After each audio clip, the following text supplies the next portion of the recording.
Learn Tally in simple method. Shiyab's അക്കാഡമിയുടെ മറ്റൊരു എപ്പിസോഡിലേക്ക് സ്വാഗതം. ഇന്ന് നമ്മൾ പഠിക്കാൻ പോകുന്നു കോസ്റ്റ് കാറ്റഗറി. നമ്മൾ കോസ്റ്റ് സെന്റർ പഠിച്ചായിരുന്നല്ലോ. കോസ്റ്റ് സെന്റർ എന്തായിരുന്നു? ഡിപ്പാർട്ട്മെന്റ് വൈസ് ചെയ്തിട്ട് നമുക്ക് പ്രോഫിറ്റ് ആൻഡ് ലോസ് അറിയാമായിരുന്നു. കോസ്റ്റ് കാറ്റഗറി ഒന്നുകൂടെ ഡീറ്റെയിൽ ആക്കും. അതായത് ഒരു ഡിപ്പാർട്ട്മെന്റിൽ തന്നെ സബ് ഡിപ്പാർട്ട്മെന്റുകൾ ഉണ്ടെങ്കിൽ എങ്ങനെ അതിൻ്റെയും കൂടെ പ്രോഫിറ്റ് ആൻഡ് ലോസ് നമുക്കറിയാം. അപ്പോൾ നമ്മൾ ഇന്ന് പഠിക്കാൻ പോകുന്നു കോസ്റ്റ് കാറ്റഗറി ഇൻ ടാലി. ഷിയാബ്സ് അക്കാഡമിയുടെ മറ്റൊരു എപ്പിസോഡിലേക്ക് ഏവർക്കും സ്വാഗതം. കഴിഞ്ഞ ക്ലാസ്സിൽ നമ്മൾ കോസ്റ്റ് സെന്റർ പഠിച്ചിരുന്നു.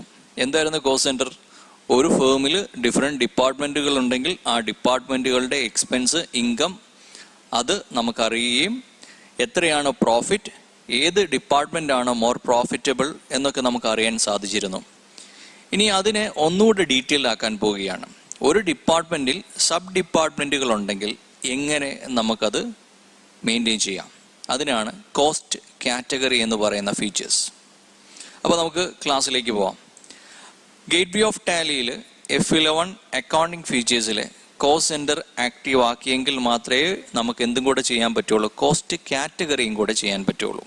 അഡീഷണൽ ആയിട്ട് maintain more than one payroll or cost category എന്നുള്ള ഫീച്ചർ കൂടെ ഏസ് ആക്കണം.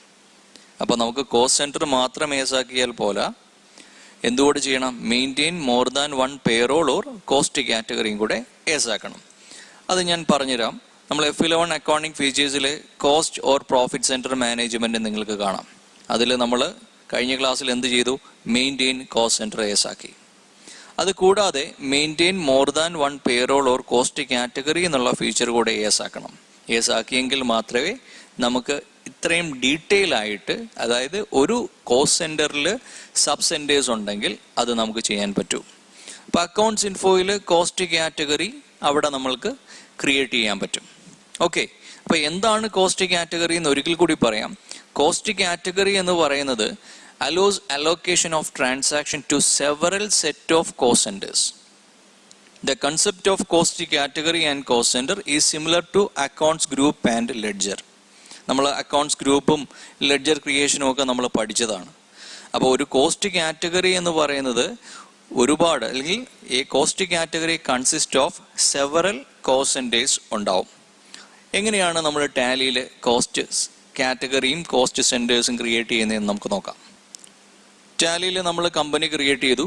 കമ്പനി ക്രിയേറ്റ് ചെയ്ത് കഴിഞ്ഞാൽ എവിടെ വരണം? F11 അക്കൗണ്ടിങ് ഫീച്ചേഴ്സിൽ നമുക്ക് രണ്ട് കാര്യങ്ങൾ ആക്റ്റീവ് ആക്കണം.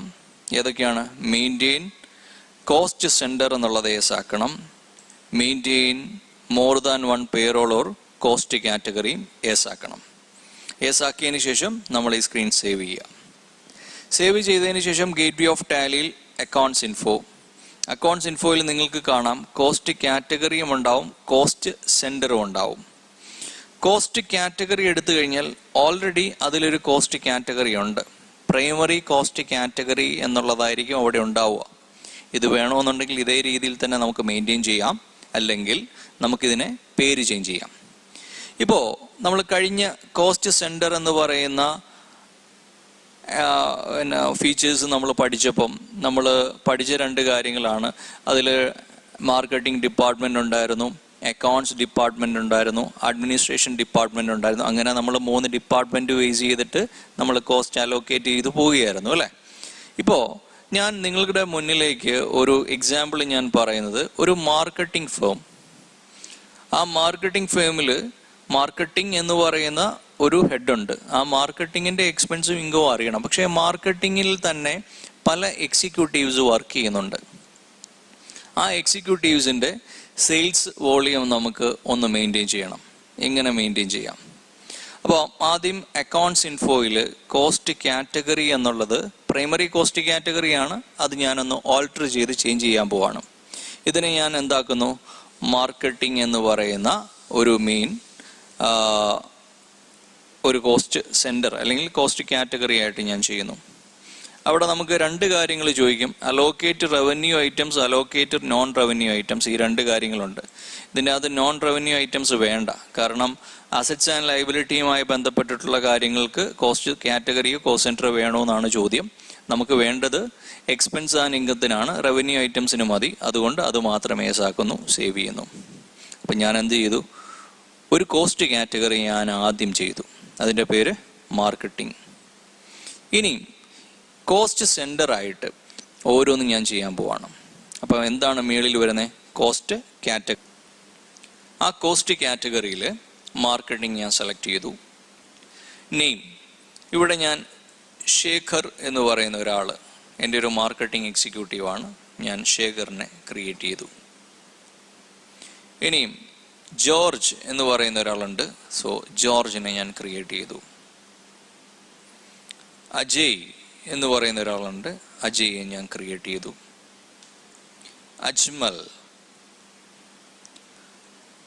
അജ്മൽ എന്ന് പറയുന്ന ഒരാളെയും കൂടെ ഞാൻ ക്രിയേറ്റ് ചെയ്തു.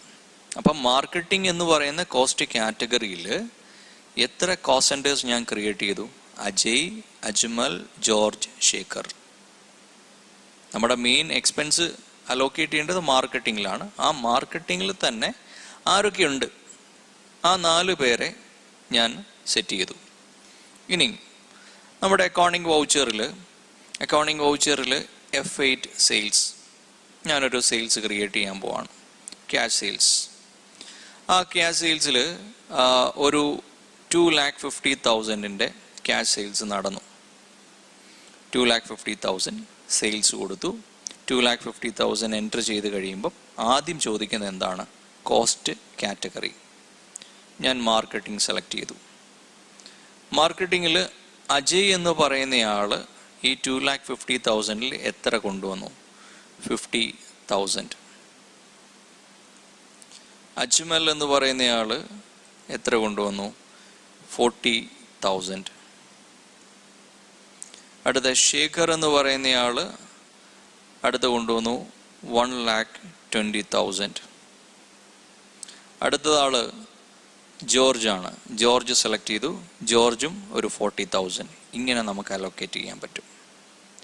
ദെൻ എൻറ്റർ ചെയ്ത് കഴിഞ്ഞാൽ അവിടെ അജയ്, അജ്മൽ, ശേഖർ, ജോർജ്, ഇങ്ങനെ നമുക്ക് ഡീറ്റെയിൽ ആയിട്ട് കാണാം.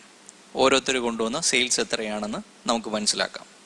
ഓക്കെ, ഇനി നമ്മളൊരു ട്രാവലിംഗ് അലവൻസ് കൊടുക്കാൻ പോവാണ്, അല്ലെങ്കിൽ മറ്റേതെങ്കിലും എക്സ്പെൻസ്. ഇപ്പം ട്രാവലിംഗ് അലവൻസ് നമ്മൾ കൊടുക്കുന്നു. ട്രാവലിംഗ് അലവൻസ് മാർക്കറ്റിംഗ് എക്സിക്യൂട്ടീവ്സിനെല്ലാം കൂടെ നമ്മൾ ഒരു 12,500 രൂപ കൊടുക്കുന്നു, 12,500. ഇപ്പം മാർക്കറ്റിങ്ങിൽ വന്നു, നെയിം ഓഫ് കോസ്റ്റ് സെൻറ്റർ, അവിടെ അജയ്ക്ക് നമ്മൾ കൊടുക്കുന്നു ഒരു 2,000. അജ്മൽ 2,500 ആയി അജ്മലിന്. ഓക്കെ, ദെൻ ജോർജിന് ഒരു 3,500 നമ്മൾ കൊടുക്കുന്നു. ഓക്കെ, ദെൻ ശേഖറിന് 4,500 കൊടുക്കുന്നു. അങ്ങനെ നമ്മൾ ഓരോരുത്തരുടെയും എക്സ്പെൻസ് നമ്മൾ കൊടുത്തു, ക്യാഷായിട്ട് നമ്മൾ പേ ചെയ്തു.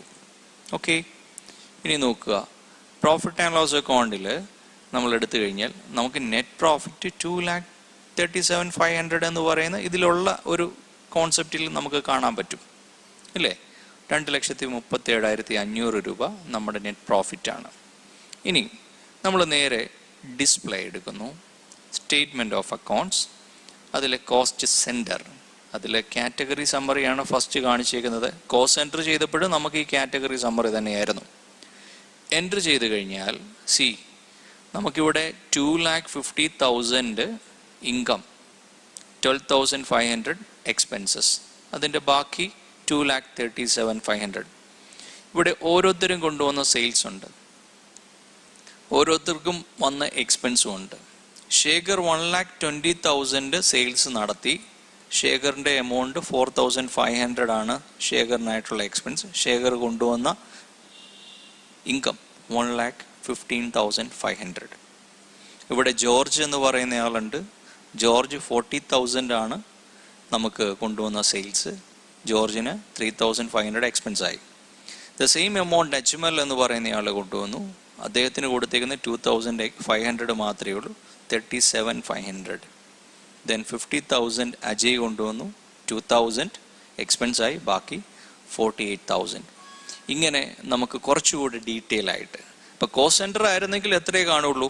ഇവിടെ 12,500, 2,50,000 അങ്ങനെ കാണുള്ളായിരുന്നു മാർക്കറ്റിംഗ് എന്ന് പറയുന്നത്. ഈ മാർക്കറ്റിങ്ങിനെ നമ്മൾ എന്താക്കി മാറ്റി? കോസ്റ്റ് കാറ്റഗറി ആക്കി മാറ്റി. ആ മാർക്കറ്റിംഗ് എക്സിക്യൂട്ടീവ്സിനെ എല്ലാം നമ്മൾ എന്താക്കി മാറ്റി, കോസ്റ്റ് സെൻറ്റർ ആക്കി മാറ്റി. അപ്പോൾ നമുക്ക് ഓരോരുത്തരുടെയും ഇൻഡിവിജ്വൽ എക്സ്പെൻസും ഇൻഡിവിജ്വൽ ഇൻകവും നമുക്ക് ട്രേസ് ചെയ്യാൻ പറ്റും. അപ്പോൾ ഇങ്ങനെ പല മെത്തേഡിൽ നമുക്ക് ചെയ്യാൻ പറ്റും. ഏതൊക്കെ മെത്തേഡിൽ? ടാലിയിൽ പല ടൈപ്പ് ഓഫ് ഫേം. ഞാനൊരു എക്സാമ്പിൾ പറഞ്ഞതേ ഉള്ളൂ. നിങ്ങൾക്ക് ഇനിയും ഏതെങ്കിലും എക്സാമ്പിൾസ് ആവശ്യമുണ്ടെങ്കിൽ നിങ്ങൾ ദയവ് ചെയ്ത് മെസ്സേജ് ചെയ്യുക, ടൈപ്പ് ചെയ്യുക. അപ്പം അതിൽ ഞാൻ ഡീറ്റെയിൽ ആയിട്ട് ഞാൻ പറയുന്നതായിരിക്കും. അപ്പം നമ്മുടെ ഈ ഒരു ക്ലാസ്, കോസ്റ്റ് കാറ്റഗറി എന്നുള്ള ക്ലാസ് നിങ്ങൾക്ക് ഇഷ്ടപ്പെട്ടിട്ടുണ്ടെങ്കിൽ ദയവ് ചെയ്ത് നിങ്ങൾ കമൻറ്റ് ചെയ്യുക, ലൈക്ക് ചെയ്യുക. നിങ്ങളുടെ സുഹൃത്തുക്കൾക്ക് ഇതൊരു ഉപകാരമാകും എന്നുണ്ടെങ്കിൽ ഷെയർ ചെയ്യുക. ഏതെങ്കിലും ഡീറ്റെയിൽസ് കോസ്റ്റ് സെൻറ്റേഴ്സിനെ കുറിച്ചോ അല്ലെങ്കിൽ ടാലിയുമായി ബന്ധപ്പെട്ടിട്ടുള്ള കാര്യങ്ങളെക്കുറിച്ച് അറിയണമെന്നുണ്ടെങ്കിൽ നിങ്ങൾക്ക് മെയിൽ ചെയ്യാം, shihabsacademy@gmail.com. നിങ്ങൾക്ക് ഡയറക്റ്റ് കോൺടാക്റ്റ് ചെയ്യാനുള്ള നമ്പറുണ്ട്. നിങ്ങളുടെ എക്സ്പേർട്ട് നിങ്ങളുമായിട്ട് സംസാരിക്കാം. 9446433550. Thank you for watching Shihabs Academy. Learn Tally software in simple method.